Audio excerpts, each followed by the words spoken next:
What's up, and welcome back to Kinda Funny's In Review. Of course, I'm Tim Geddes, and I'm joined by the Nitro Rifle, Andy Cortez.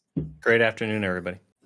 The Big Daddy, Greg Miller. Why'd you say it like that? Hello. Felt right. The producer slash seducer, Nick Scarpino. Have a marvelous day, Tim.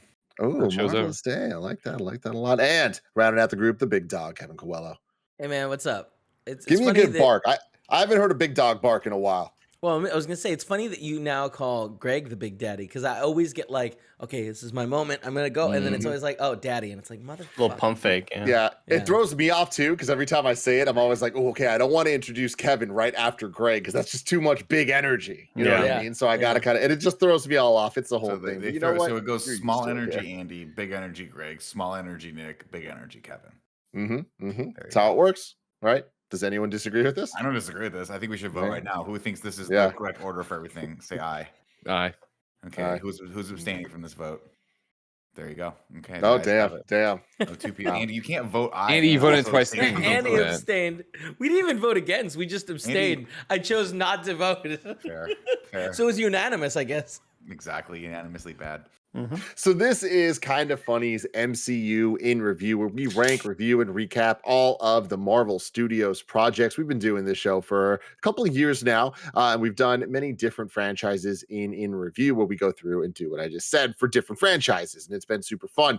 We're kind of in a weird place here, where Marvel put a bunch of one-shots up on Disney Plus. You can get them. There's a single playlist that has all these things that were previously just locked behind physical media kind of extra features and all that stuff. So it's kind of cool that they're all in one place and we can all watch them. And I thought, hey, you know what? We have a week that there's nothing that we need to kind of like get to. We got Morbius coming up next week. So let's watch all these things, see if they're cool, go from there, because I haven't even seen all of them leading into this. But I will say, watching them all, there wasn't as much content as I expected there to be. I thought this didn't go the way I thought it would. Yeah, I thought that of the 8 of them, there was going to be like, multiple 15, 20-minute ones. And there was only a couple of those. And otherwise, question for you. Then were you of the same idea as me? Because I'd only seen, I know you've seen probably more of them, but I'd only seen All Hail the King. Yeah. Did you think they were all going to be like that? Because like I sat down last night, I'm like, I'm gonna start them now, and I'll finish them tomorrow because I know they're all gonna. And then I got through, I just blazed through them all. Yeah, this went way quicker than I thought it would.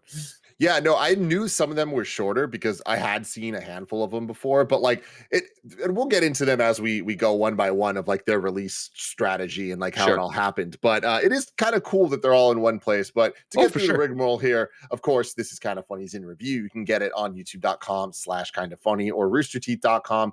You can also get it on podcast services by searching your favorite podcast service for Kinda Funny in review, and we'll be right there for you.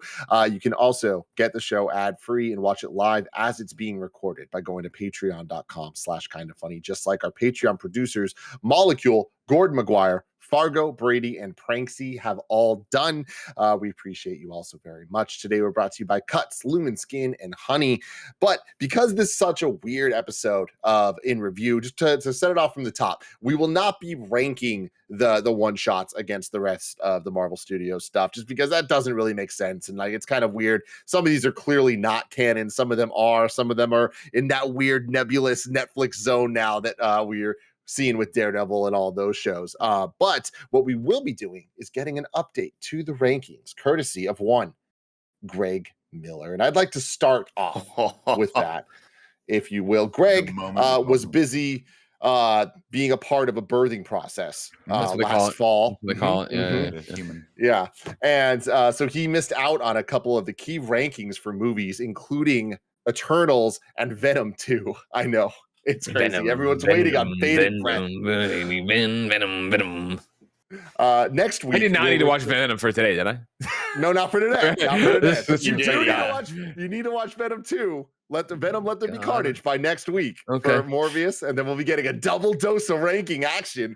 This is so like when you're like fucking a kid, not when you are a kid, and your mom gets you like the variety pack of cereals, and then you get to the end and you just have the boxes left over, the shit you didn't want to eat. You're like, oh fuck, all right, honey ones where you're like, all right. I was about to say, surprise, Jen, roll in the cart, and she's going to roll in like a DVD cart. We're going to watch Greg watch Venom 2. I'm really excited for this. I love that so much. But right now, we're going to start this episode with getting Eternals ranked. Before I get into our votes and where we were, because we all locked in our votes when we watched it. Oh, interesting. I don't know. That's all been hidden from me. Yes, exactly. So I want to get your thoughts on Eternals. I did not like this movie. I did not like Eternals. Eternals, again, you said it yourself, like, Jen and I had a birthing process last fall. And after Eternals came to Disney Plus, which I forget when it would have been, you can tell me. But January. It was after the fact of us having Benjamin, where, now we only have so much energy and so much time in the day, let alone at night when we watch something. Eternals is the first one where we were just watching it and like, I forget where we were in this movie and pause it. And we've been talking shit the entire time about this movie, but pause it. And then I think we took a bathroom break or got some snacks or something. And we were just ranting and raving how we didn't like it. And I'm like, do you want to just fast forward to the end? I'm down to just fast forward to the end and see what happens and then watch the end. And she's like, are you? Like, you have to watch. I'm like, I will come back. I will come back and watch the middle of this again. And I will do the thing. And so we did that, and like I was like, man, that wasn't worth it. Great, turned it off, went and did it, whatever, for the rest of our lives. And then last night I looked at the calendar. I'm like, oh fuck, Eternals, fuck, all right. So I turned it on, and I'm doing the zoom ahead. You know what I mean? Of like, where did I leave off in this fucking movie to figure out where I stopped?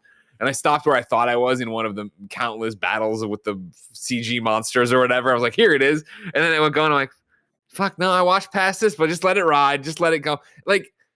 My thing about Eternals is, and I don't know how much we're going to spend. I don't want to, because my thing about Eternals is there is an awesome 8-hour, 9-hour Disney Plus series here. And it breaks my heart they didn't do that. Instead, and I remember when I made a comment to it in content sometime after I watched it the first time, where you asked me like, oh no, or somebody said something about it. And I was like, oof, I'm going to make people mad or whatever. And people in the chat lit up or whatever. And one person in the chat at the time, I remember, like, well, of course Greg doesn't like it. It's the Justice League, but done better. And I'm like, no, it's actually got a lot of the same problems, I think, as Justice League, where it's just, let's shove everything into this fucking movie. And it's like, wow, does this suck and not benefit at all what's happening? Because like the characters and their powers are cool. The idea of them. The actors are great. I love the blah, blah. But the problem is when you give Angelina Jolie Athena and you go, cool, it's Wonder Woman, but it's not, but it's kind of, but all right, cool, and now go, boop, boop, boop, boop. Like when she shows up later on in the fight, I'm still like, huh, Angelina Jolie. I'm like, no, fuck, Athena. Like it's Athena, she's doing something. This is not that. Like Salma Hayek's so great at everything, and then she's here, and you're like, all right, well, but like it's Salma Hayek. It was just, I think they would have crushed it. I would have killed to see this as a 8-episode thing where where it breathes. Nothing breathes in this movie. Everything is stepped on. Everything is rushed. So back to my point of just like, what's this character name in this one? I knew I would need it eventually here. The guy from Game of Thrones. No. Well, there's two of them, right? The guy from Train to Busan, who I loved in Train to Busan, right? And have an emotional connection with Train to Busan. Here he is, and he's like Thena's caretaker or whatever. And again, he's in it like all of I'm not gonna put minutes on it, but like not long enough for me to get attached to this character, to remember his name, to actually care about any of the stuff. You know what I mean? Like Kumail is funny in it, and I like the way he interplays with people. But like in the end, it's just that's Kumail, and it's still like, oh man, Kumail got jacked for this, and not in the sense that like, oh, I vaguely know Kumail through the internet, like just in the fact of like they put a whole bunch of A-list talent in this, and it's like none of them I think are given the time needed to get over with who their character is. And then if you want to go the opposite, where I don't know Gemma Chan, Cersei, I don't know her from stuff beforehand. She's not one of the few, but in terms of legal, we're talking about. Greg. What I know her from Captain Marvel. She was the blue sniper that got killed in the beginning of the movie. How could I fucking forget? I'm sorry. You're right. You're right. Seriously, it's one of those where for her to be like the new character in it, or a new, new actress in it, so I can lose myself in that character and find out what that character is. And what is that character? She's two guys' girlfriend, one for a really long time and one for a short time, and now she's got Ajax power. Oh, okay, anything else? No, there's no time. Okay, cool. There's no time. That's what she does. She falls in love, apparently. That's great. That's her. You know what I mean? Like, it's just a movie that like could have been so fucking cool, but I don't know if it could have been so fucking cool as a movie, as this. And then to top it off with, it's just like, here are a bunch of generic people they're fighting. And then it's like, because even think about it, like if it was a series and it went on longer, like what a big reveal it would have meant for us as the viewer that they aren't there for the right reasons, that they're not doing the right thing. But the way all of that is just fucking swirling around at all times, you're watching the movie like, what is happening? Who is going? Like, is this thing that point after point, backstory after backstory? It's told out of order. All this stuff's happening. It's on top of each other. Okay. Yeah. I think we kind of came to a similar consensus when we talked about it. Is that it was just so much story to cram into one movie, and it didn't have the benefit of the Nick, origin. Can you adjust your mic a little closer, please? It didn't have the benefit of the origin story, right? For sure. Just that. Sorry, I got thrown off there. You know, we had to build this relationship with everyone through these flashbacks, and I just don't think that storytelling device really worked necessarily. Contrast that to like every other team we've ever had, where we had 1 or 2 or 3 or 4 movies built into it. I think Chloe Zhao had an uphill battle the entire way, trying to get these people to feel like they had been friends for centuries, not even just years, like centuries. And I just don't think they nailed that dynamic. And then on top of that, it suffers from the Marvel standalone problem of like these monsters are just boring to watch. And after 2 hours of watching them be fought, like it was creative, and I think a lot of the cinematography was beautiful in this movie. But by the end of it, you're like, I just don't care. Having said that, though, I do think when we get to the main climax, some of that imagery is insane. Like I thought some of that stuff was really, really cool, but it's just by the time you get to the end of it, you're like, and we can wrap this up now. I see where they're going with it. So here we are, a very interesting point in Kind of Funny MCU in review history, where Greg Miller's vote is going to drastically change where this movie falls because of where our votes are. So I'm going to read the ranking as is now with where we voted this movie. Currently, number 1, Endgame. Number 2, Infinity War. Number 3, No Way Home. Number 4, Homecoming. Number 5, Civil War. Number 6, Thor Ragnarok. Number 7, Winter Soldier. Number 8, Guardians 2. Number 9, Loki. Number 10, WandaVision.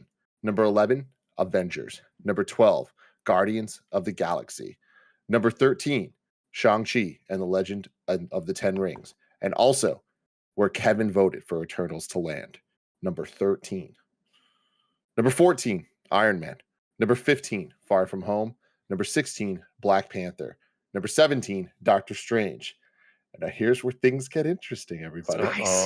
Number 18 or 19, Andy Cortez puts Eternals. But the question is, does Andy put it above or below Hawkeye? Above. Okay. Easily. Then there we go. Eternals above Hawkeye. Yes. Then number 18 for Andy. Number 19, Falcon and Winter Soldier. Number 20, Captain Marvel. Number 21, Ant-Man and the Wasp. Number 22, Ant-Man. 23, Black Widow. 24, Iron Man 2. 25, Age of Ultron. 26, First Avenger. 27, Iron Man 3. 28, What If, and also where Nick and I both voted Eternals. 29, Hulk. 30, Thor. 31, Dark World. Greg Miller, where would you put Eternals? Number 29 with a bullet. Number 29. That means that Eternals is now number 28. Above What If. Love it. And there you go. What if? The 4th lowest movie then. So that's interesting. Interesting. When the movie ends and goes, the Eternals will return, and I go, please don't. That's not a good sign. You know what I mean? Like, do we need more of this? I also got to assume that like when you have a child, the first thing the doctor says is like, all right, you got to do this and that. Make sure we're going to send your wife home. Also, don't watch Eternals. Like that's got to be one of the first things not to do as a parent. Because I can't imagine how much worse this movie is as a parent, having responsibilities like you do. Because I walked out of the movie and I was like, this is conceptually one of my favorite movies that Marvel's done. But man, what a missed opportunity. Like this was just like, this could have been easily a top 10 for me. And I think that they just like really shit the bed in so many other moments. And I think we all kind of thought the same thing, Greg. Like, man, this would have been great as a series if this just had more time to breathe. But Greg, let me know what you think about this. I said that Eternals has my favorite of the super generic, boring monsters. Of all of the super generic, boring monsters we've ever experienced in all of our in-review series through all the different franchises, these are my favorite of the super generic, boring monsters. You're not a big Steppy fan? Stew on that right there. I will. I guess I I will, but I mostly won't think of the hard. black blobs from Suicide Squad, the 2016 yeah, Suicide Squad. I I feel like like you're getting dangerously close to making me open the Ragu Bagu list, and I feel at that No. point we're not going to have a good time. So we No. should not. But At I that won't. point, we're not gonna I'm not going to stew on it too long, but it's an interesting point that I will just say, all right. Because the action, oh my Alright. god, I just think of like the Flash action scenes at the end where Homegirl, what's her name in this movie? Makari's doing all the Flash stuff, and they're fighting fucking sick. the fucking Game of Thrones guy. Deviant. All those sequences are just so cool for me. Icarus. Icarus. That's right, yeah. Flutes and Close in the Sun guy. Yeah, I had to remind myself of the names here. Yeah, I mean, again, I think there's a lot of good stuff in this movie, and I feel bad, Yeah. I feel like people are gonna think we're just dogging on it, ranking it that low. It just didn't come together, and after a couple hours, you're like, it starts to feel a little bit like a slog for me, at least, because of those things. I mean, I'm kind of with Greg where, while I don't necessarily think we need a ton more Disney Plus shows. It would have been interesting to see what they do with a 6 episode, or like actually giving us a little bit more time to breathe and develop the characters, because it's always so difficult to come in midway through someone's story. That's why origin stories are just so much more fun to watch generally than the 3rd or 4th movie, unless we're talking about Thor Ragnarok, where they found a whole different fun angle for it, right? But like, this is one of those. I remember when it got announced, where we were talking about Eternals, and I was like, back in the day, even when announced Guardians of the Galaxy, I was like, who the hell are Guardians of the Galaxy? You can't. Who do you think you are, Marvel? You're gonna make me care about something I've never seen before that they didn't have a '90s cartoon for? GTF out of here, right? Of course, we care about them, but we did because we started with a very personal story of Peter Quill, and we built a team around them, a team of rogues that shouldn't belong together, and somehow they gel for a common good and a goal, and it's fun to watch. It's a tale as old as time, Andy. And then I remember them saying, "Oh, the Eternals are going to happen." I'm like, I don't know anything about it, but the cast is phenomenal, the director's phenomenal, and I'm not going to be the same guy I was before, Tim. I'm not going to be the Guardians guy. I've heard you say that before, yeah. I'm not going to poo-poo this. Kevin, no more poo-poo for Nick. No more poo-poo for Nick. No poo-poo. But then, you say halfway through, you're like, man, there's a reason why that formula really works for superhero stuff. It's because it's difficult. It's hard to have even the actual actors themselves like gel if they haven't had that first movie or first couple movies to go through. And I think you just kind of see that here, unfortunately. This was 28, right? Eternals, just to verify. It is number 28. Yes. 28. All right, updating the rankings. This is a big moment for us. Yeah, there it is. So then I just want to talk to you guys a little bit about where your kind of hype levels are at for the rest of 2022 when it comes to, let's just talk about pure Marvel Studio stuff for now. But movie wise, we got Doctor Strange Multiverse of Madness coming May 6th. We have Thor Love and Thunder July 8th. Woo! Then we have Black Panther Wakanda Forever November 11th. It's not a chance. And so that's the thing. There is a lot of debate on whether or not that'll hit the release date. If I was a betting man, I think that gets pushed to February 2023, taking the spot of the Marvels, and that the Marvels will get bumped up because from what I understand, that movie is complete already. So, or at least in the final stages of being complete. And that would mean Miss Marvel is summer and then the Marvels fall. Feels right to me, especially really with all the stuff going on with Wakanda Forever. But with that, Greg, what's your hype levels for the movies? Oh, so I mean, incredible. Are you kidding me? Multiverse of Madness is still that one that I'm hyped for. I feel like the wrong reasons. I'm hyped to see the alternate versions, the alternate universes, all that kind of thing. I don't know, like in terms of it being a Doctor Strange story, I haven't thought too hard on that of what's happening, where he's going. What, obviously we love Wanda, et cetera, et cetera. Then Thor Love and Thunder, like, come the fuck on. You know what I mean? Jane Foster is Thor. You get to see what that's like. Get a new Thor skin in the Marvel Avengers game. There's some rumors going on about that. Yeah. Same thing with why there hasn't been an update for a while because of the She-Hulk, because of the way She-Hulk got delayed and pushed around. They thought that's why maybe there's a big content gap right now. And there's a big rumor. Kids are starting to get excited. It seems like there might be a lot of stuff coming up. There might be a lot of stuff coming up. And then Yeah, I mean, Wakanda Forever, I'll be excited for whenever we hear it. I don't think I've been paying enough attention to delays and contracts and injuries and see what's going on with that one, where I don't think that'll happen. And so if we're getting the Marvels instead, that'd be incredible. I'd be all about that, yeah. But like all the Disney Plus stuff is hitting on all cylinders too. Like that Ms. Marvel trailer we saw was so incredible. Moon Knight is imminent, right? Isn't Moon Knight almost here? Yeah, we'll talk about the Disney Plus stuff in a second. Sorry, my apologies. Then just the movies for now. Just the movies in terms of hype ranking, I would put Thor in front, and then I would put in Doctor Strange, and then I would put in Marvel's / Wakanda. Are you more excited for one of those two, the final ones? It's a great question, Tim. You're full of good questions today. I appreciate that. Mm-hmm. You know, Tim, you're doing great, by the way, Tim. Thank you, Andy. Don't. And you look great. You look great. Thank you. I appreciate it. See, I gave him comments. I'm giving you the whip. That distracts the conversation. That offer. You know what I mean? This is a podcast where me and Tim are supposed to talk, and then you come in when we tell you to come in. That's fair. For you, just thank you. You're welcome. Do you have any great point? That's a do you have any great cool point from Pepsi you, over there? Cool Pepsi. I honestly, for that one, I guess man, that's tough. I think because I'm excited for different reasons. Mm-hmm. Wakanda is exciting because, like, how do they handle this? What do they do with this? What does this do to Black Panther? As the mantle, not the character, like obviously, but like the actual mantle of Black Panther in the MCU. How do they handle this? What do they do with it? What are they actually going to do with it? And then Marvel's is exciting, obviously, because there's multiple characters we already know involved, and where do they go from there? I guess I would be more excited for Wakanda. But I'm excited for Marvels as well. Andy Cortez, thank you for waiting patiently. What do you think about the 2022 movie lineup? Thor Ragnarok or Thor Love and Thunder feels like a movie that is gonna get delayed again. I don't know why. Even though we've seen tons of shots from set, that just feels like a movie that if it got delayed, I would not be shocked by it at all. I'd say that's probably at my number one. The number one ranking for me to be most excited about, just because Thor Ragnarok is, I think, probably still my number one movie in the MCU. I just love Taika Waititi's humor. I am excited to see.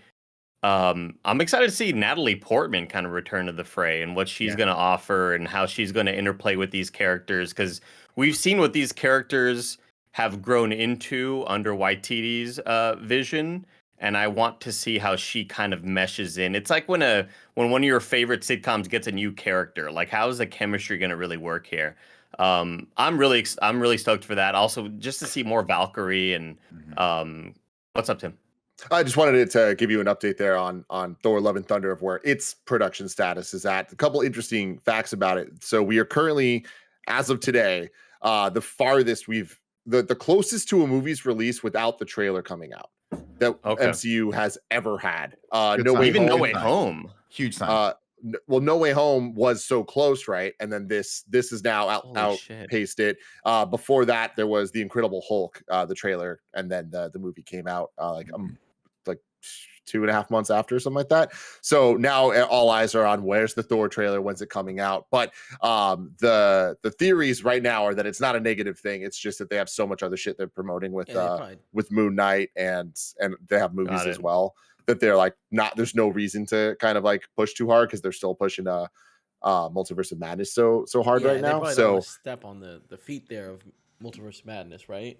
Mm-hmm. And then the other thing there is this is one of the first Marvel movies being shot in the volume, which is the Mandalorian tech. So things are the production pipeline for it is a bit different. So the Marvels is also doing that, and Wakanda Forever's doing some of it there. So the volume is the coolest thing ever. That sounds like really is. That sounds like Remedy's Control DLC or something like that. That sounds so badass. But I like that kind of freaks that worries me a little bit, because that's a movie I'm really excited for. And it's just one of those things that, like, a lot of stuff that we've seen from there doesn't quite look like the sets don't look right 100%, in my opinion. Like, there's I think we could say the same thing for green screen too. Like, every once in a while we notice the faults in green screen with lighting and stuff like that. I'm with Kev on this one though, because like I mean I love the technology, it just hasn't evolved yet. Where green screen we've had 20, 30 years to kind of spec that up. And I think that pipeline is a little bit more defined where like I've seen, maybe it's just the Mandalorian, because you watch the Mandalorian, they're slightly lower budget. It is going to be interesting to watch what tens of millions of dollars can do with that technology. Yeah, absolutely. so that's exactly what I'm looking at. super Like cool. in terms of gear, in terms of what the 'Cause, I mean, actual cameras realistically, being used are. It is green screen. It's just green screen without having to chroma key and put an image back there, right? Well, I mean, it's better than green screen in the sense that it lights the people and but they have something to react to. I'm talking about the fact that there is still a fake background that they're just filling that in. So it's cool.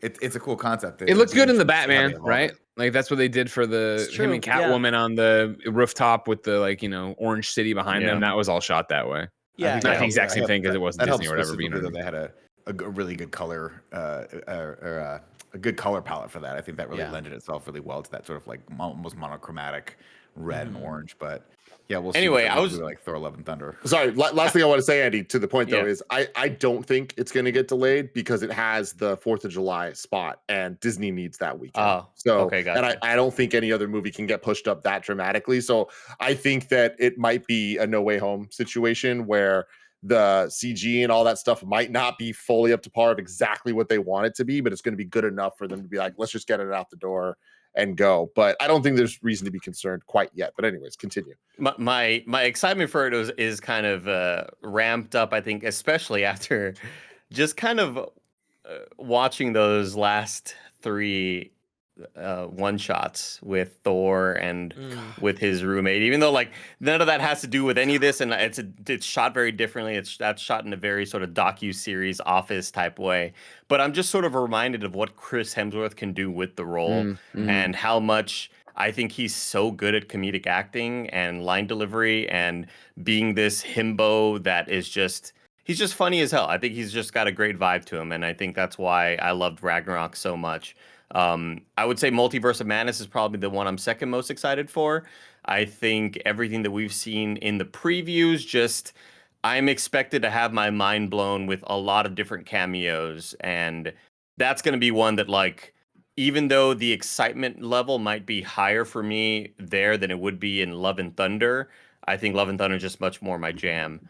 But yeah, Multiverse of Madness for sure. Like I was always kind of like, what is this going to be? It's a horror movie, but I think after watching the last couple of previews, not just with all the hype around the cameos, but visually, it just looks incredible. It looks like on another level.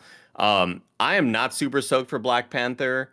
I'm of the camp that like I don't think they should have gotten rid of Chadwick Boseman's role. I think they should have kept T'Challa. You think recast him. I'm of that belief that I think they should have recast him and like I just want to see more of that character. I just think kind of letting him go that quickly, while unfortunate with Chadwick's passing, like I just don't see that recasting him, or I just don't see that like giving it to Letitia Wright this quickly is the right call. I just don't think we've had enough of yeah, exactly. I don't think we've seen enough of T'Challa like in the mantle, and we finally kind of saw him come into his own in his own movie, and then we saw him grow with the other Avengers movies. I just want more of that, honestly. And yeah, I don't like the idea of giving it to Letitia Wright, but that's like, you know, COVID beliefs aside, like that's like a whole nother ball of wax that you know, her not wanting to get vaxxed is like, oh, what are you doing? Just why are you gonna fumble this bag, man? Like just fucking take the vaccine and get paid, you know. Anyway, Kev, where you at with this year's movies? I'm really excited for Love and Thunder, but I'm super excited for it, but I'm kind of at the point where I'm also like, the bar is so high with the comedy and like how I want that movie to be that I'm kind of not even thinking about it. I'm not trying to get myself worked up. So really, the Multiverse of Madness, all the stuff they've put out there, little teasers and whatnot, they got me worked up. I'm so stoked for this. Okay. Yeah. Gotta say, really turning me on. got me all bricked up. Well, no, I mean, like, and it's just like there's things that like, it's like if Professor X comes in there with the 1996 like hover chair thing, I'm gonna lose my shit. And I'm to the point where I kind of hope it doesn't happen. You know? Wow. Okay. For the, Kevin's for the like, I only have safety of 2 others pairs of around. I don't want to sit by Kevin at this movie when we go see it. And like I'm really curious to see what they do with the story. Like when we did the like 45-minute review where we went through everything, I really got excited, and I can't wait for that to come out. I'm very curious to see what they do with it. Like I feel like the bar of all the variant stuff is really high, and it's also they could really fuck up. So I want to see how that all goes. And then Black Panther 2, I'm fucking scared for. Honestly, like, well, I mean, like the Oh, I hear you. I know. I wasn't like, I don't think it's not dying, interesting. obviously extremely tragic, and seems like they're pivoting in an interesting way, but like Shuri, right? Yeah. Yeah. Sure. Sucks that she's being the way she is, because like that seems like maybe they're gonna have to pivot there too. So it just whenever there's big pivots like this, like things get really tricky to juggle everything around.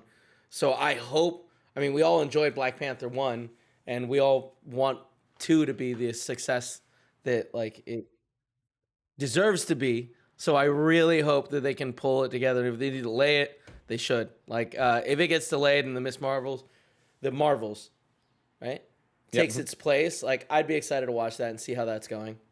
I also had another thought with Letitia Wright, Kevin, when it comes to Shuri and her being cast, and when they were dealing with all the issues with her and her not wanting to get vaxxed, I was just like, fucking recast her. Like, who cares? I didn't understand holding on to her as if she's been in the franchise or in this universe for 10 plus years. Like, if Robert Downey Jr. didn't want to get vaxxed, I'd be like, fuck, that sucks. He doesn't want to get vaxxed.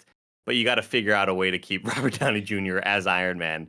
You can't, like, when it comes to Letitia Wright as Shuri, recast her, get somebody else. I didn't really see the whole issue with like needing to hold on to that actress for that character as if like that's the staple of this, that's the heart of this franchise. It's like, just get somebody else. It's tough though, because I think I remember watching Black Panther. She was a standout for me. Yeah, I thought she was like kind of a fan favorite. So I mean, I agree with you, Andy, but and I agree with you on the Chadwick Boseman post too. Like, want to just recast it and give another actor another shot at having that role. But that puts the producers and the writers in a real hard, like, well, producers specifically in a real hard spot. We have to recast 2 people and then explain that as well to the audience, because you have to imagine at best we got to get one of those lines we got from The Matrix where it's like, I changed my face for something. You're like, all right, cool, thank you for that throwaway line that interrupts the main flow of the story, because you have to explain why this actor is different, right? Terrence Howard. What's that? Mark Ruffalo. I don't think you really need to explain it to an They've audience. done a They good can job do it well. not explaining people. Before we Or drift just off too far, they haven't come out and confirmed that Shuri's Black Panther, right? That's how they're going to do this. Because I remember when all this is happening with her, that there was, I thought I read somewhere that they were doing more with Winston Duke, which made people think maybe they were pivoting that way. And he's the, the other guy from the tribe of the hill or whatever that, right. help him. My money's on we get multiple Black Panthers in the movie. I think also, like, if they were to recast him, Nick, if they were to replace Chadwick Boseman with somebody else, I think that could also kind of get audiences used to having different actors a bit more, and Well, they're gonna have to eventually, right? kind of integrate that a little bit. I mean, they got to quicker recast as Thunderbolt opposed Ross now too, right? If they're gonna bring him back in. I don't think that they're going to. Like I would imagine. I feel like Marvel is being very respectful of characters Is it or respecting the or actor. respective? Call back from yesterday. Thank you. And I think that, like, I don't think we're gonna see that much recasting when it comes to like deaths, because like I realistically, like, does the MCU, like, are we gonna get a big giant like refresh of everything Eventually. One day? Yeah. Yes. Yeah. But I mean, is that like one day? Like, I think it could be a 7 years decade away. Well, yeah, You think exactly. You so? see how long. Well, yeah. Let's see how successful this next phase is. Let's see how if they can do it again, right? I think that's the biggest thing. Can you do this again? Where we talk about all the time, but you don't think about it as much anymore, right? Where that 10 years ago they have the rights to Iron Man and Captain America, and these are the kind of the misfits, right? They're not X-Men, they're not Spider-Man. Nobody really cares about this, but they make us care about it. And so that's the thing I think they're at now, to an extent, where obviously they have a huge lead on this, but can you make everyone care about everyone in the Marvels? Can you make us care about Jane Foster? Can you make, like, in being Thor, can you make us care about whoever the next Black Panther is going to be? And I think if they do that again, then it isn't a big deal. They get to move on. They keep on going. But if they don't, then I think maybe it speeds it up to eventually redoing Captain America and redoing, Iron Man, stuff like that. Yeah, well, dialing it back to the recasting thing, I think we can all agree. Hopefully, they don't dip into the Star Wars boat and start digitally face replacing people. Yeah. Because I don't like that technology. It just feels so bad. It just feels so wrong to me. Well, I think they're way past that. I think the idea of them not wanting to recast T'Challa shows that not recasting T'Challa is a step above digitally replacing somebody. Like, I think that's like way out of their sort of mind space of wanting to bring him back in any way. Mm-hmm. I think there are ways they can get creative with it, though, that aren't offensive ways. Like in the comics, Thaddeus Ross turns into Red Hulk, and like that is something that we've kind of been leading up to for a while in the MCU with the Thunderbolt stuff. So I wouldn't be surprised if they like somehow figure out some like tricky camera work and shit to like see him as a human again, even though he's dead in real life now. But then have him be a Red Hulk, and that's not. Yeah, I mean obviously that stuff is like that's fine, right? We like if you're doing a flashback or something like that occasionally, like it's just like whenever you want I'm just a firm believer that, listen, if you can recast and give a job to an actor, do that, right? Let someone be live action. It's going to be better ultimately. The chemistry on set's going to be better, and like you're going to be able to invest in that person and hopefully move forward with them. But yeah, I mean, Tim, if you want to make Red Hulk look like William Hurt, I mean, that's fine, that's cool, but you not don't for a whole movie. I don't want to watch a fake face for a whole movie. It's difficult for me.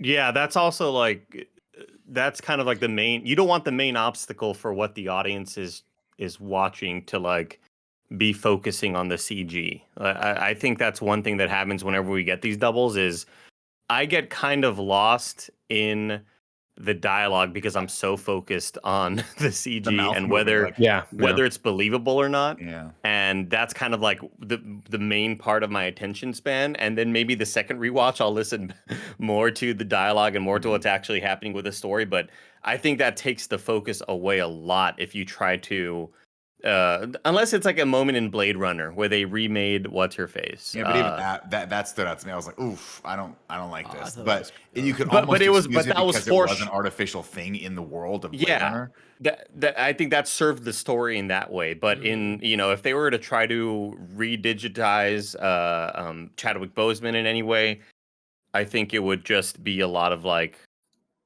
Will Smith in that movie where he fought the younger version of himself. Man. Don't talk shit about Gemini Man. Okay, that didn't look too bad. Came out of Gemini Man was like, bro, there's one scene you got to see in this movie, dude. But you had to see it in 3D, 120 hertz. Yeah, just letting y'all know, I have that capability in the theater, and I have Gemini Man on 4K Blu-ray. So y'all need to see this motorcycle chase, everybody. Nick Scarpino, where are you at with these movies? I mean, I'm excited for all of them. I mean, I don't let myself get excited past whatever movie's coming out next, just because of the way things have been for the last 3 years, and because there's releasing movies in theaters right now is very complicated still.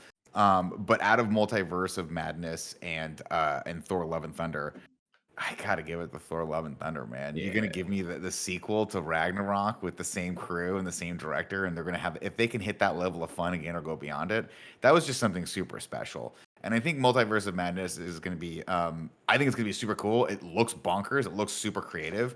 And I know you guys weren't super big on What If, but I really liked What If because I really liked them flexing their creativity and kind of getting in there and showing us those different multiverses and having that all come together. And if that's something that we can hit on this one, I just find that personally really fascinating because it just opens the door to infinite creativity.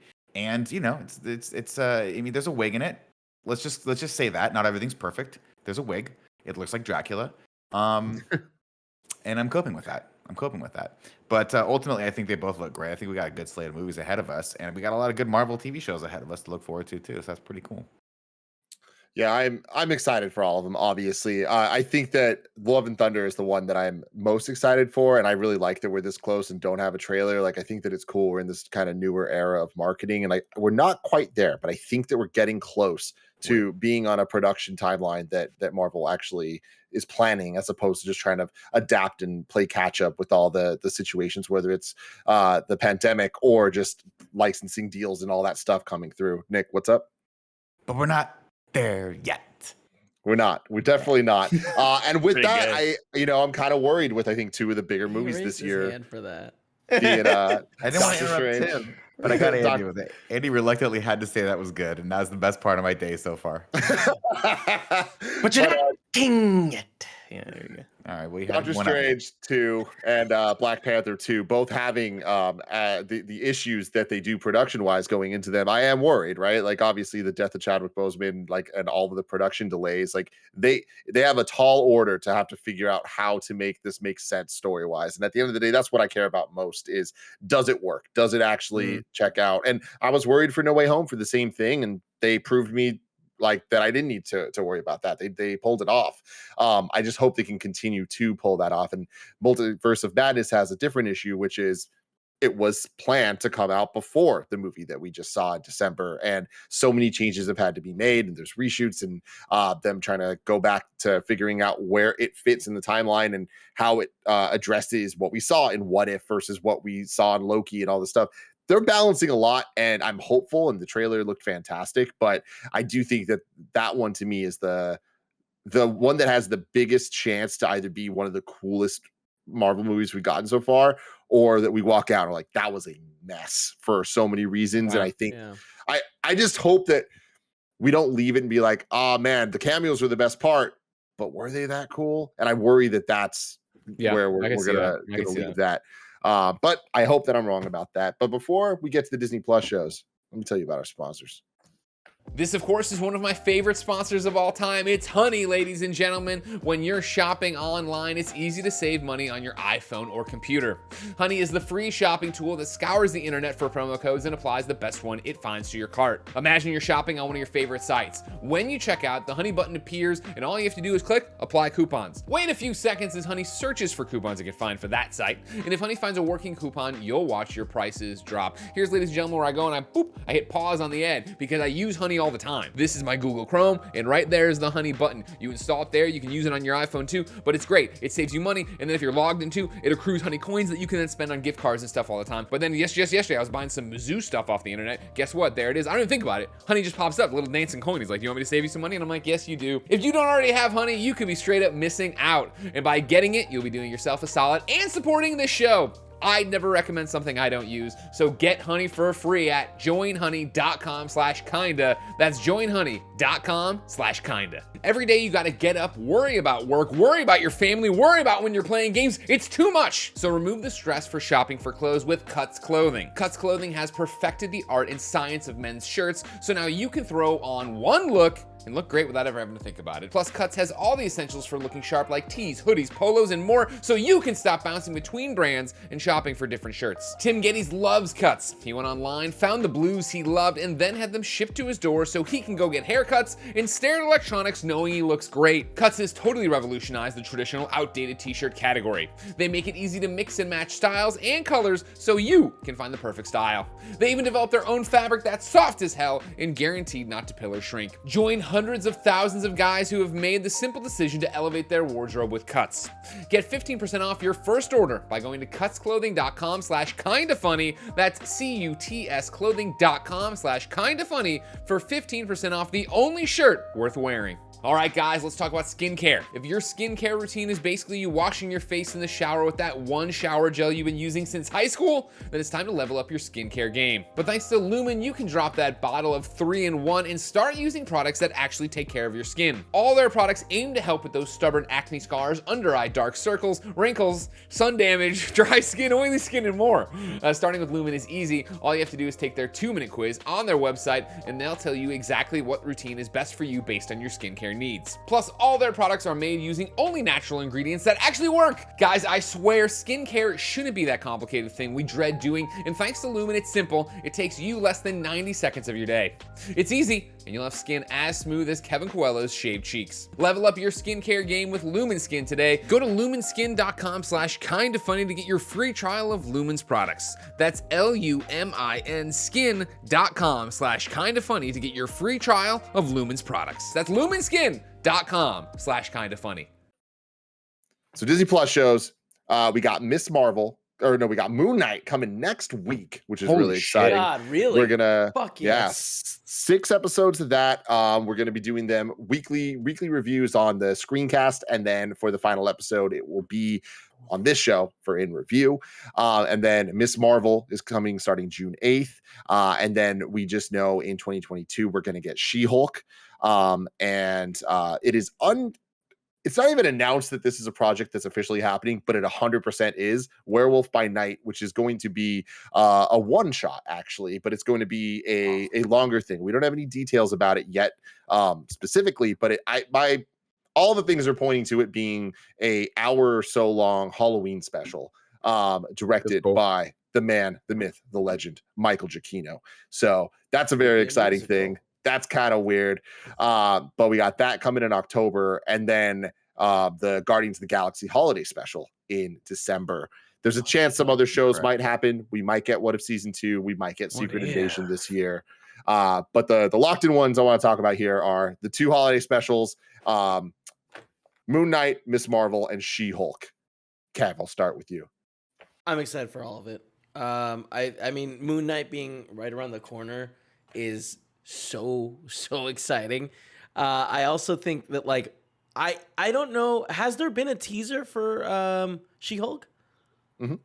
Yeah, Anyway, not a whole proper trailer, but just there was the thing or for the Disney Plus thing.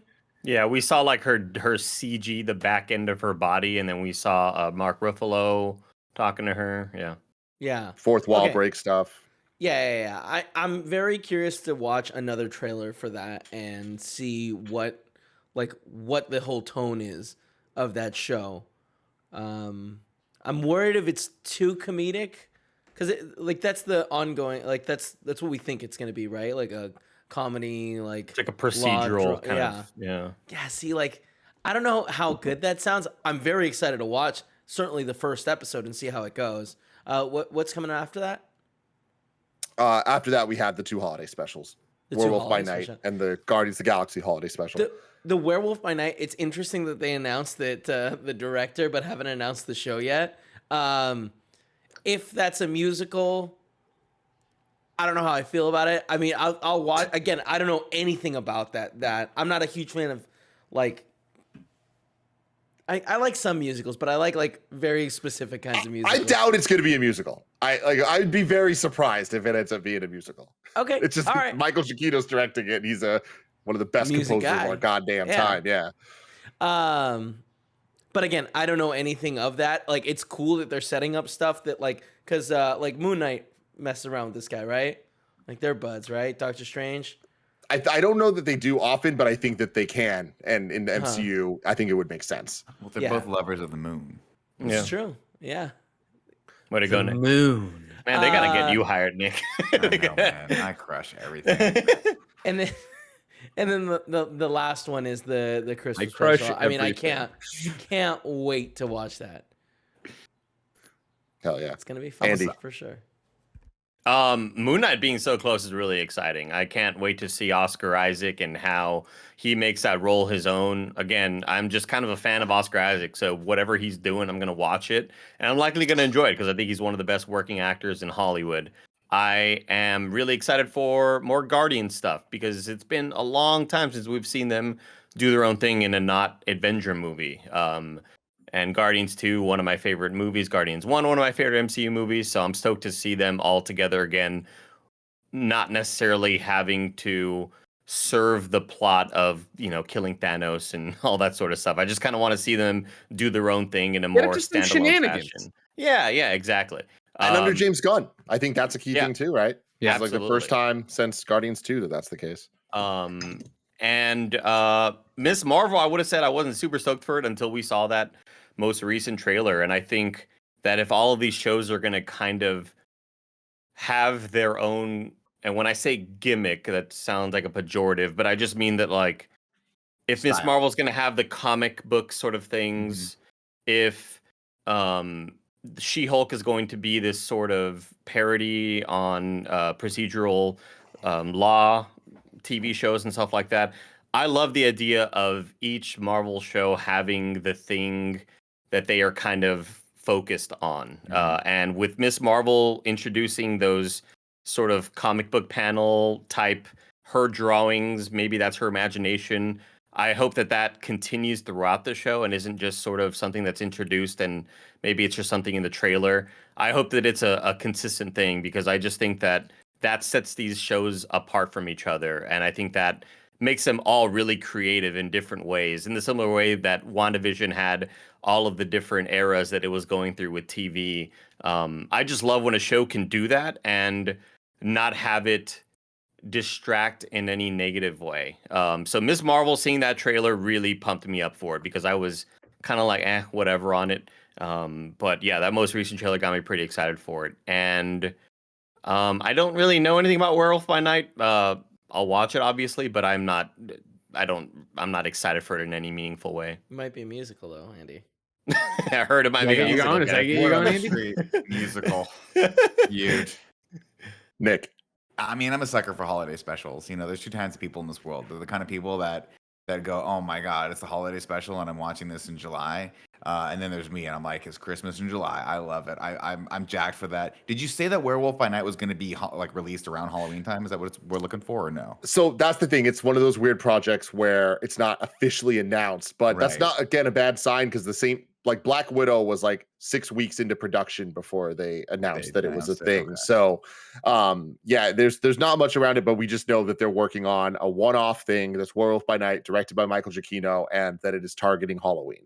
That's great. See, I love stuff like that. And again, I think to Andy's point, like we got a lot of flexibility with this medium, right? This is Disney Streaming Plus. We can mess around with these formats, but I love that they're hitting these like these holidays. Specifically, like I loved that Hawkeye was around Christmas time. Like that was just, it's fun. Like why not? Why not make that show and plan for that? And of course, you plan for anything in this day and age and it probably backfires on you. But I'm a sucker for a good Halloween special. If you give me that and you give me Stranger Things 4, I'm down. The chat, J6 says, I remember Nick saying D didn't let him watch holiday specials off holiday. Hilarious that it's so funny that you brought that up because I was about to make that joke and I'm like, no, I'll veer this way. But yeah, You know what? I won't talk about I was gonna say there's two types of people that love holiday specials Nick and and my D. wife.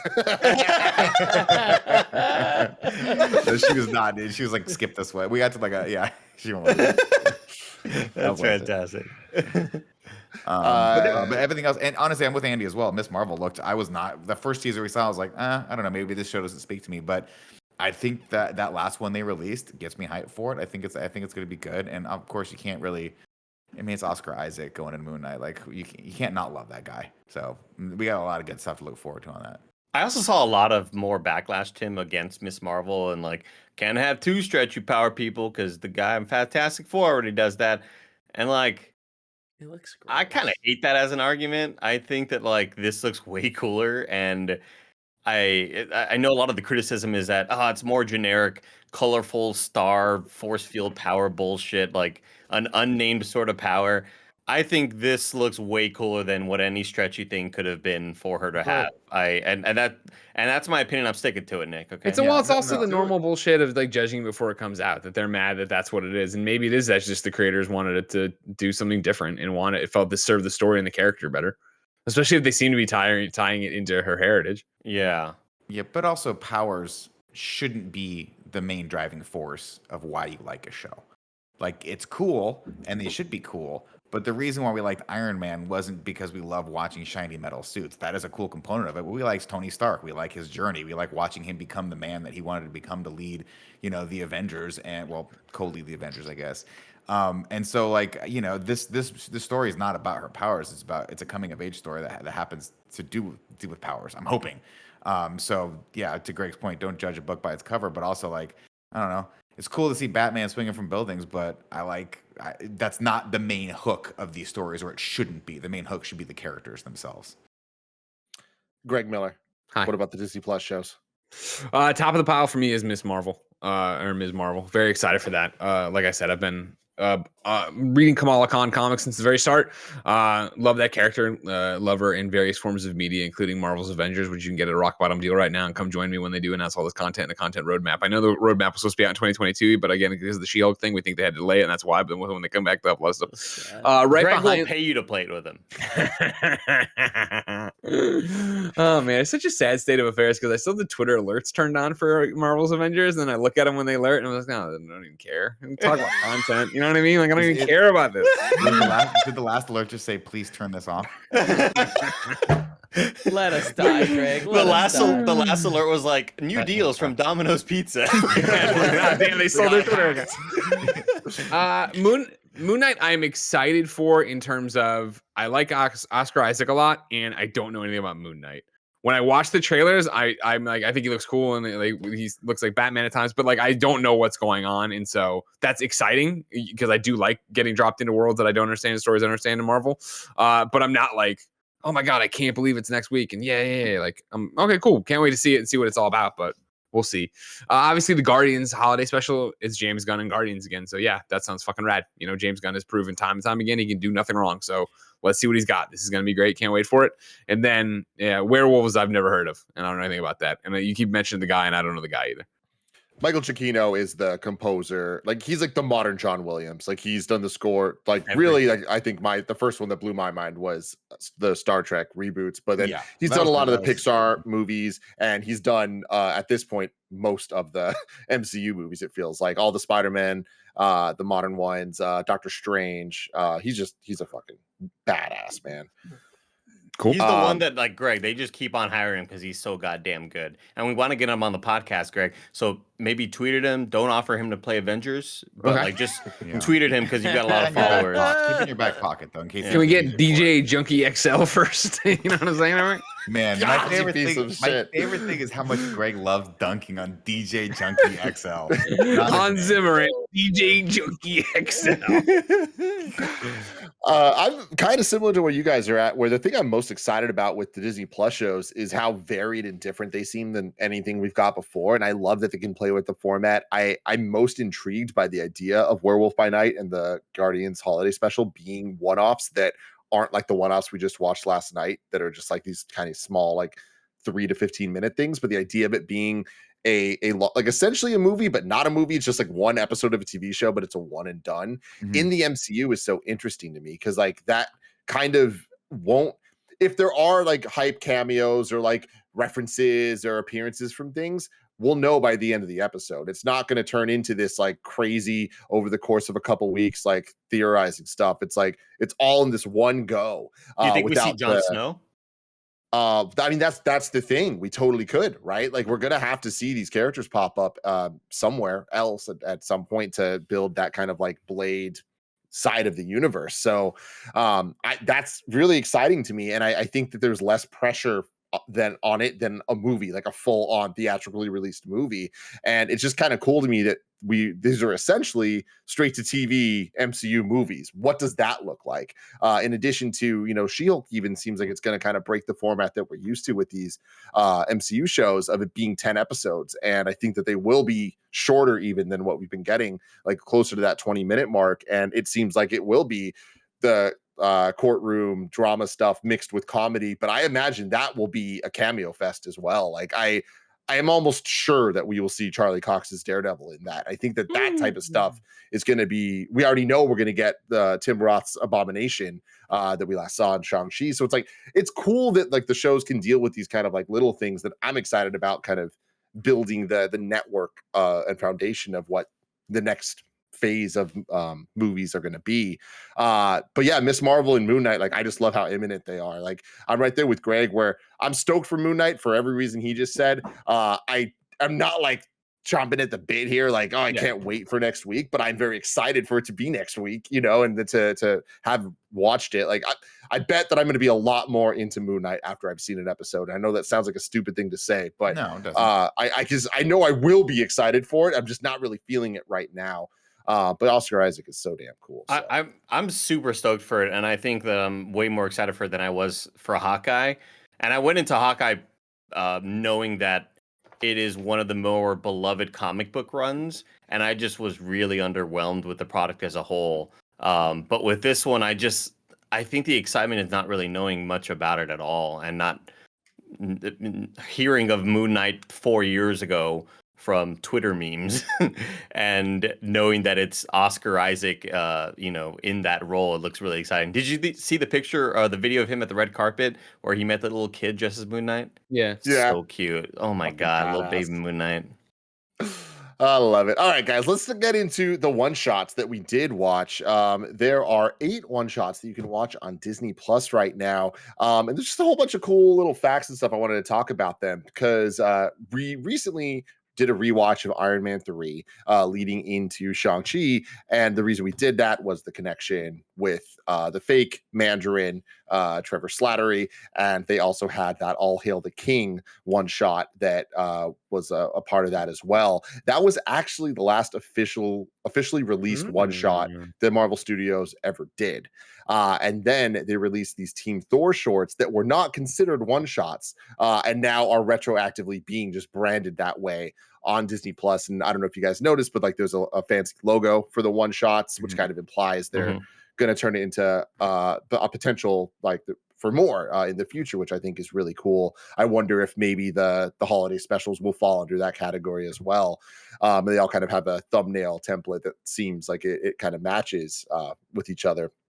But the first couple that we watched, all of those were kind of, or all of them, including the Thor ones, were special features on the physical Blu-ray releases of all these different movies. And what's interesting is like the first one was released with Thor, the second with Captain America: First Avenger, then the Avengers, then Iron Man 3, then Thor: Dark World, and then it stopped for a while and there wasn't any. And then the 3 Thor ones, you'd think were all released like together. They weren't. Really? The first one was with Civil War, the second one was with Doctor Strange, and then the third was with Ragnarok. And when you think about it that way, it actually kind of makes sense based on the characters in them. Like Grandmaster would have not made sense before the other stuff. So it's just kind of interesting. But starting off with the first one, the Consultant, what'd you guys think about that? Well, I thought it was cool to step back into these, right? Because they're little time capsules. It's very nostalgic to go back in and have to remember how much simpler things used to be. And I mean, shout out to now I'm forgetting Coulson's name. Greg Clarkson? Greg, right. Wow. I already forgot what this episode was about. Really You're gonna have to remind me. That was really close. This is the one where they lead up to RDJ. This is the one where they're they're sitting in the Diner. It's super fun. These are cool. These are. I mean, I went into these thinking, okay, it might be a bit of a slog to look through some of these older ones, but it's fun to revisit these characters. It's fun to have, I think it's super creative and cool that they could utilize a little extra footage here or there, or maybe just bring the actors back and tie these in. Specifically, this first one was cool because it kind of gives a little bit more context to that scene that we do see, because we did see that scene already, right? The one where RDJ walks in and talks to Ross. Yeah, that's the Easter egg on Hulk. Right. So it's cool. I think it was kind of fun they did that. Yeah, and it's funny also that like nothing comes from that, right? And it was like, oh, that was all part of the plan, right? And like, yeah, that's cool. I like that a lot. Yeah, I really like a little gap there. Yeah, I really like this one. I feel like the acting was a little bit like they might have maybe gone into the different paths of or another take. There were a couple like line deliveries where I'm like, oh, they're just kind of blurting these lines out. But other than that, like I liked what it like added to that movie. And it's crazy to like, I've never seen this one, and to watch this after this many years and be like, oh, okay. So they justifying why they sent Tony Stark to go talk to him, which made no sense at the time. Yeah, I mean, going off of that, Kev, contextually, like a fun thing there is that, we always talk about there's that 1 week where Thor, Incredible Hulk, and Iron Man 2 kind of all take place as the Avengers Initiative is first kind of popping off. And then it is Coulson kind of like going around as the first SHIELD agent that we as an audience are introduced to in these movies. And the reason that these were made even was to kind of flesh that out a little bit and kind of make the world of SHIELD a little more interesting. And the first 2, so the Consultant and A Funny Thing Happened on the Way to Thor's Hammer, were like shot together, and they blew all the budget on the second one. So that's why this first one is just the post-credit scene kind of extended from Hulk. And it's just them kind of sitting down talking. Like there's nothing really to it, but it's cool that allowed them to have Robert Downey Jr., have Tony Stark be part of it, have the references to Banner and Blonsky and all that. But what I thought was really cool is it's Coulson talking to the guy that's Hydra, right? That we end up getting later, and it's like it's just so fun seeing that character so early on in the timeline, and just even get a little bit more. I thought was kind of fun. Andy. I was kind of bored by a lot of these, but interested in the, like Nick was mentioning, the nostalgia aspect. Just kind of going back in that time capsule, kind of seeing what they were working with at the time, seeing characters through some of them that you feel like they wanted to develop and just maybe never found a spot for. And we'll get to one of those characters later.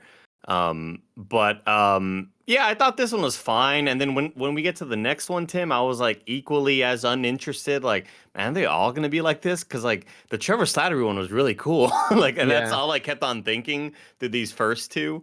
I was just kind of bored with them and more of like, why does this? I don't know if this needs to exist in this format. But then I think they do get more interesting as they go on. I was just kind of like, this seems like they're trying to do what Pixar does with their shorts, and it's just not as good. So originally that was the plan. Like originally they were testing these out as special features to test run, having them intro MCU movies. Got it. Which would be really cool, but that ended up not happening. Nick? Let's stop right here though. Did no one have the thought when you got to Team Thor that it's a crime that wasn't the Disney Plus show? That wasn't a 23-minute long office style Disney Plus show where unfortunately Chris Hemsworth would have had to stay jacked for the entire run of it. But those, I haven't laughed at when he pulls up the sign. He goes, "What's he holding in his hand?" It's me. The drawing. Dude, that was. We'll get there. We'll get there. Sorry, I just want to throw that out there. That's one of those where I'm like, that's such a huge missed opportunity. Yeah, we'll get those because those weren't originally one shots, right? Those were like for Ragnarok promotional things, right? Yeah. Well, that's what I was just saying that, Greg, that like those are now rebranded as one shots. Yeah, I know. I was making the point for Nick, or I don't know. I'm making the point that I think the ones that are branded one shots were originally concepted as one shots, if I'm looking correctly on this thing, with the exception of All Hail the King, which I think is the turning point. The first four I don't like. Like they're fine, but they are DVD extras where I'm like, I watched this and I'm like, oof, didn't need to watch this. I didn't need the packaging of the consultant for why RDJ went there. I get it, fine, but again, you being on bad green screen in a diner, I'm like, no, I don't really think it works for me anywhere else. And then Thor's hammer thing definitely feels like, oh man, we had to deal with Acura or whoever the fucking car is to sell the goddamn cars, so we had to do something with the car. So this is what we did to put on the DVD. Yeah, Item 47 is like closer, but still, I think all of these feel like they are on a DVD extra budget, including Agent Carter. And I think that in a world where we have the MCU and now we have the Disney Plus show, and then on top of that we have Netflix shows and whatever, like you can see these budgets, and these are what I was scared Disney Plus shows would look like. The Thor's hammer one, Greg, I didn't need to see Clark Gregg jumping off a fucking like a convenience store. Throws the flower. I'm like, why didn't you just shoot him? Like, why do you like? What was your point? Why are you trying to be a tough guy about that? I thought the same thing. But Item 47 I thought was interesting, and that's the character, Tim, that I was mentioning. The guy, he kind of looks like the dude who plays House, and he kind of looks like another dude from Bring It On. It's Titus Welliver is his name. Sure, of course, you guys know this because I've talked about him. Every time anyone brings up Amazon Plus, like, you gotta watch Bosch, and he is the main character. Oh, he's Bosch. Yeah, he reminds me. It's over now, so you don't have to watch it. Damn, that's unfortunate. I was gonna give it a shot.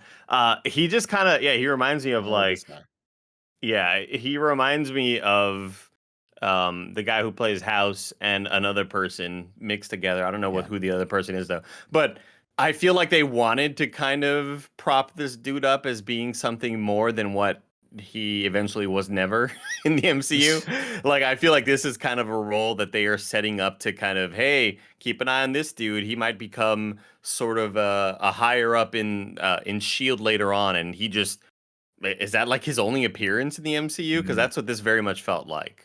Yeah, What I so thought was- with that, another thing to keep in mind contextually is all of these that are previous to All Hail the King, which was 2014, but 2013 and before, like we're so early in the MCU, and with like just what that even meant, and with this wasn't even Disney, like that's where we were at, like it was still Right. Paramount and Wow.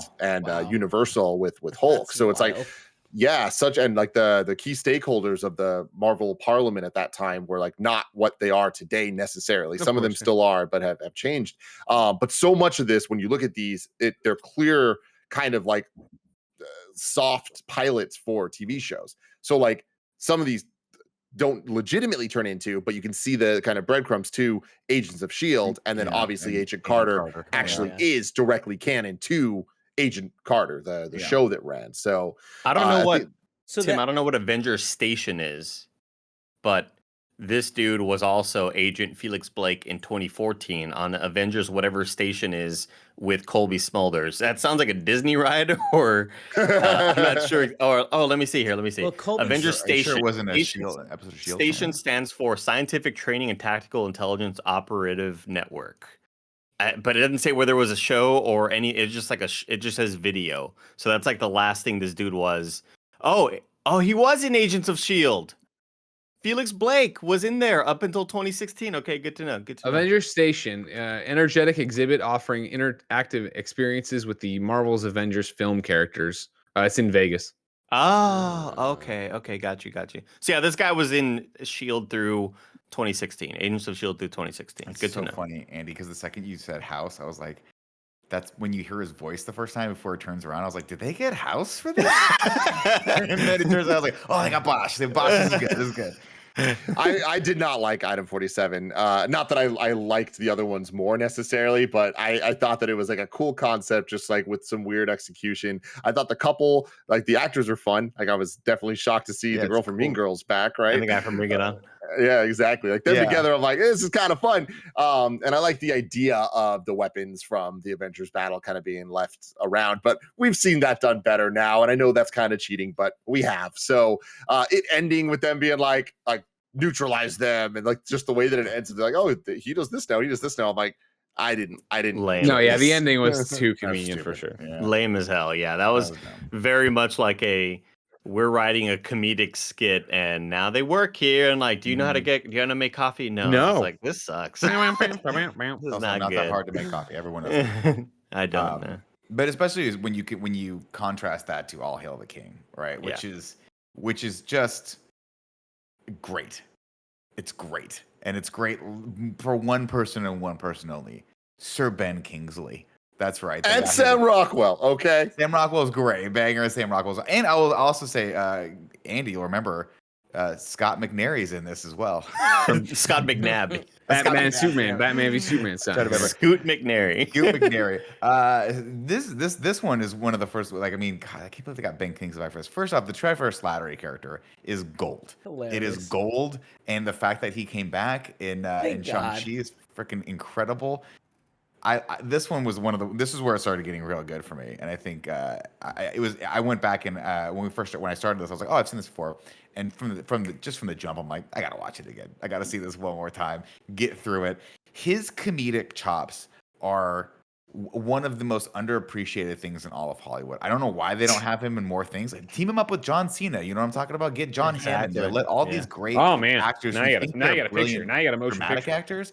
Get him in Bad Parents 3 or whatever the heck that movie was, where John Cena had to boof a beer because teenagers blockers. Cock blockers. That's what it was. Bad Parents 3. But this So one that's also looks really good, by the way. Like production.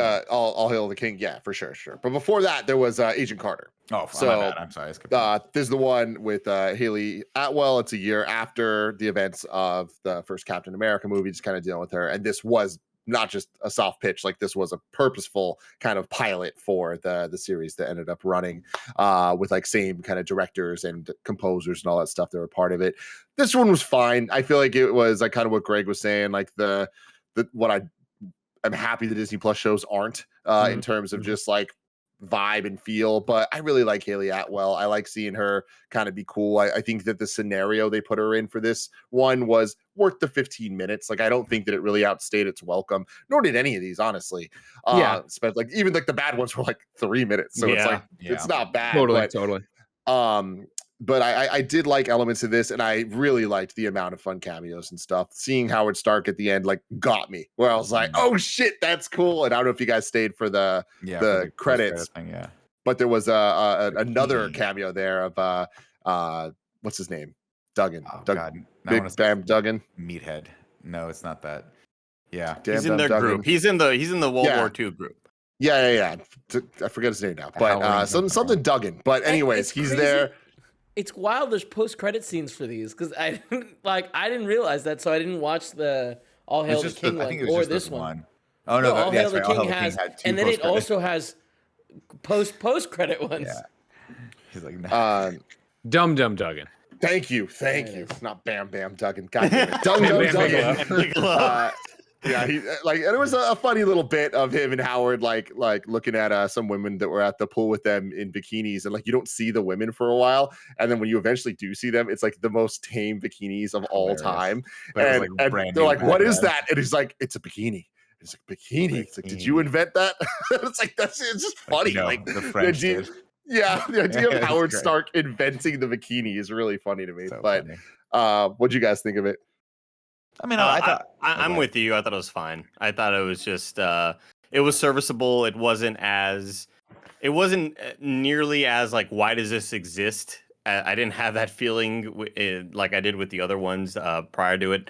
I thought it was okay. I did enjoy watching Howard Stark and the other cameos near the end of it. But yeah, I'm so happy that it was an unboring 15 minutes, and I'm glad it wasn't any longer, or else I would have been like, all right, let's get this over. Wrap with. it up. We get it. Yeah. I'm with Andy. It made me look forward to a day when and if we get to actually see her be Captain Carter, because that's what I really liked that episode of What If. I know it was I think it was the first one that they came out of the gate with. And I just think I didn't watch Agent Carter. The Shield show and Agent Carter kind of left. I just didn't care to watch either of those. So seeing Haley Atwell back, potentially on the big screen, I think it's could be super cool. So that gave me hope for that. And the cool thing there too, Nick, is in that episode of What If, it heavily featured Bradley Whitford's character from this short, who was not in Captain America, was only from this. All right, so that's awesome. That's kind of a fun thing. And God bless that man, because him and the guy that played Walter Peck are always the exact same character in everything they get typecast in. No, you're forgetting, of course, him in West Wing, where he wasn't the guy. Don't bring up West. Everyone. I'm Nick. I'm going to make a point, and then I have the evidence that contradicts it, but I'm still going to bring it up. Look, everyone's always like, "Oh, did you watch all 19 seasons of West Wing?" I point to you, Billy Madison, sir. I rest my case. Yeah. Maybe that's the best. To be or not to be. Billy Madison. We need to fucking do Adam Sandler. Review cowards. But just like the first couple. Yeah, just the first. Hey, Deedsy. Tim, this is. I didn't like this one. There's just something about her like kicking everyone's ass, and it's like, what? Like, how is she so strong and good at fighting? Like training, working out. Calisthenics. Yeah, I don't. From like the character that we had seen, I was a little shocked that she beat the shit out of this giant dude who's like strangling the fuck out of her. She would have been knocked out. But I mean, it's fun. It's well choreographed. So I really like the shooting. What did she grab? What did she grab from the briefcase? What was she? It was a knife. Yeah, she put in the combo lock thing and pulled out a knife. And stabbed him in the leg. That's why she didn't get strangled, Kevin. Had a knife. That's why I keep a knife on me. That's why she didn't die. Yeah. Exactement. Are we gonna see Chloe Bennett from Agents of S.H.I.E.L.D. be in anything? I think the chances of that happening are getting slimmer and slimmer by the day of the direction that the canon is going for MCU. Yeah. But why? That show I just always canon, had a crush on her. You should watch her in Nashville. Just for personal reasons. What'd you say, Greg? You should watch her in Nashville. Then she's in the show Nashville. I'll watch that after I play Avengers. The Greg Miller in review. You have to play Avengers and watch Nashville. Yeah, you don't really know these characters and the actresses who portray them.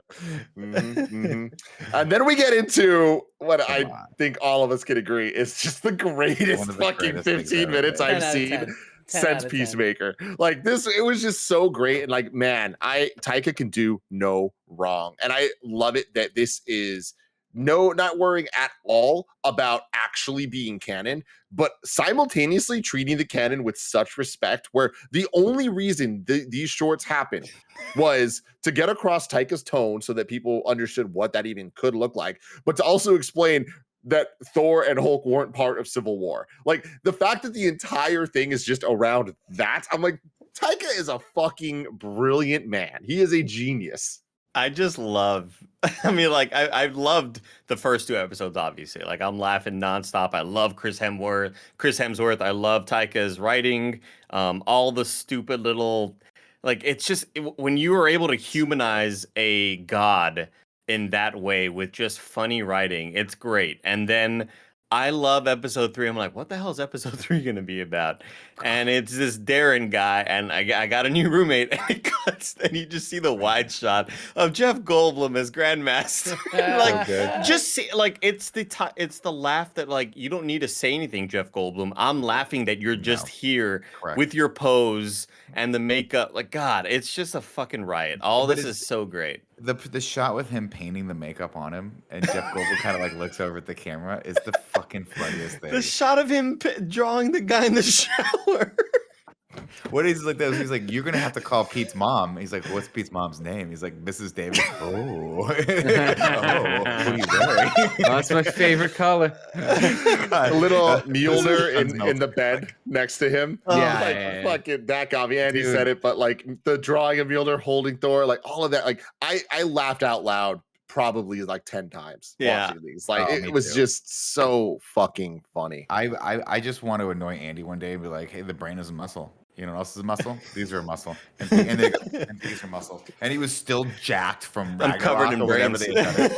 It's so fucking funny, dude. That whole those 3 were those are great for me. Those were fantastic. Yeah, especially it had that type of humor that you kind of, because I guess throughout watching it, I'm expecting to hit a moment where I just kind of eye roll and go, cringe. Not a great line right there, Taika. But all of it is just so damn good. Going along with that moment where he's asking him to pay rent and, you know, take these coins. It's like they're not worth anything. They're from Asgard. And then suddenly it turns into Thor trying to get a servant. Yeah. and I love the self-awareness of Darren being like, I asked for rent, and suddenly he's looking for a servant. But his pitch I don't to see the how those servant was, things are connected. you're gonna have to get a job so you can pay rent. That's what he wanted the servant to do, but also still serve him. And then the next scene, he's dressed up in like half human, half Asgardian garb, and it's pouring wine. Yeah, it's just so funny. I loved it when Thor was at the like school talking to the kids. Oh god, And he's just like, friendship isn't forever. You need to learn that. Well, how about the part where he's like, and who's this one? And the little girl goes, Vision. He goes, wow. Why does he do that? Why does anyone do that? Oh man, so damn good. I just need more of it, man. I just need more of it. Really good. Well, Andy, I got good news from you. In the story of Marvel Studios, The Making of the Marvel Cinematic Universe, a book that was published in October 2021, so not too long ago, one of the VPs of Marvel Studios and the person that was behind many of these said that more one-shots are in development, including potentially more from Taika Waititi, where there were planned ones centered on Korg and Meek. Oh, Perfect. Because that's really the X factor, right? Like I think we were going into Thor Ragnarok not knowing what the tone was going to be, knowing that I'm not super familiar with Taika Waititi's work, but I know that he did What We Do in the Shadows, and that was funny, but not fully understanding what the movie was going to be. Knowing that in the trailers, man, these visuals are dope as hell. They're using Led Zeppelin. Like this is kind of nailing. This is so different from what we expected, but it's got these weird 80s visuals. Hell yeah. And I think the introduction of Korg just totally changed the whole movie. And that suddenly became like one of the, I think one of like the main important parts of the movie that makes me love it as much as I do because of the performance there from Taika, from the writing, all of that. I think just changed. Like that movie without Thor, I still think I would have enjoyed it, or without Korg, I would have enjoyed it. But Korg just took it to another level for me, and it's like it's so my humor, and I love that guy. Perfect. Well, everyone, let us know in the comments below what you thought of the Marvel Studios one-shots. If you haven't watched them, honestly, I at least recommend you watch All Hail the King and the 3 Thor ones because they are fantastic stuff. We're going to return here on In Review next week to the Sony Spider-Man universe of movies in review with Morbius, aka more BS, everybody. I can't wait to get to this. But until then, I love you all. Goodbye.